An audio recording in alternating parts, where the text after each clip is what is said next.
PostPandemic Spirituality, Biophilic Design and the SoberCurious Market. That and more on today's episode. Want to know what's next? For over 2 decades, we've led the world's most influential brands to create the right products at the right time for tomorrow's consumer. This is WGSN's Client Questions Answered. Hello and welcome to the show where our experts from around the globe unpack your biggest challenges.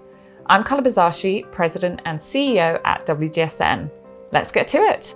Our first question today comes from a client asking, we know the pandemic has intensified the search for spirituality, even for non-religious people, and can see it beginning to impact branding and product design.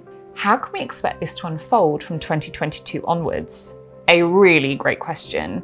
So for this one, we're heading over to Sao Paulo to hear from Raquel Del Marco, our localization team lead. Over to Raquel. At WGSN, we've been observing a decrease in the public's trust in institutions, government, and even organized, more traditional religions for some time now. It may have started as a direct effect of the pandemic, but this is still relevant in the aftermath of this global crisis, when security and safety are key to guarantee engagement across all industries. Faith in New Age spirituality, on the other hand, has surged. If in the beginning it was enough for brands to offer zodiac-inspired products or arbitrarily print astrological symbols on their merchandise, now consumers are actually looking to connect with their spirituality in less commercial and more meaningful ways. Innovators, for example, are already approaching technology through the lenses of spirituality, and that can be an opportunity for brands to find new perspectives and provide unusual approaches to problem solving, while supporting consumers through their spiritual journeys. Thanks, Raquel. Great insight there. Our next question comes from a client asking, there is increasing talk about biophilic design being so important for interior design. What is it, and does it have anything to do with plant parenting?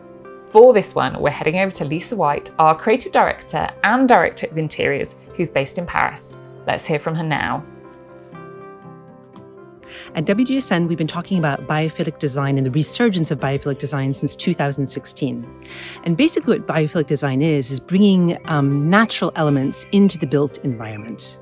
For example, one of my favorite retail examples is the Hyundai shopping mall in South Korea, and they've dedicated over 10% of their valuable retail space to an indoor forest. And the idea is that it's going to make consumers feel more comfortable, they're going to feel well, they're going to stay there and come back as well. In the home, we're seeing a lot more interest in biophilic design as well. On Pinterest, searches for biophilic bedrooms have gone up 100% this year.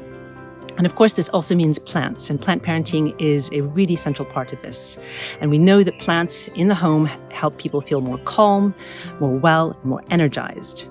And basically what's happening as well too is people are now very comfortable in their plant parent status, and they go way beyond buying 1 or 2 plants, and they are getting an entire collection.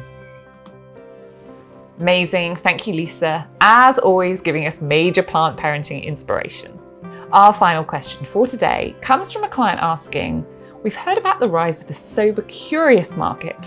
What is this and which consumer groups does it appeal to? Giving us their take on this topic is Rachel Tan, our food and drink analyst based in Singapore. Over to you, Rachel. Interest in alcohol-free beer, wine, spirits, and cocktails is exploding. Millennials and Gen Z are drinking less alcohol than the generations before them, with moderation and sobriety fast becoming an aspirational lifestyle choice. Now, innovators are driving the trends in ingredient innovation, flavor exploration, functional benefits, and booze-free lifestyles. All this is working together to expand the booze-free category in new and exciting ways. Amazing. Thank you, Rachel, for that answer. That's it for this week. If you have any questions or comments that you'd like answered, please pop them in the comments box for our team. I'm Carla Bizashi, and I'll see you next time.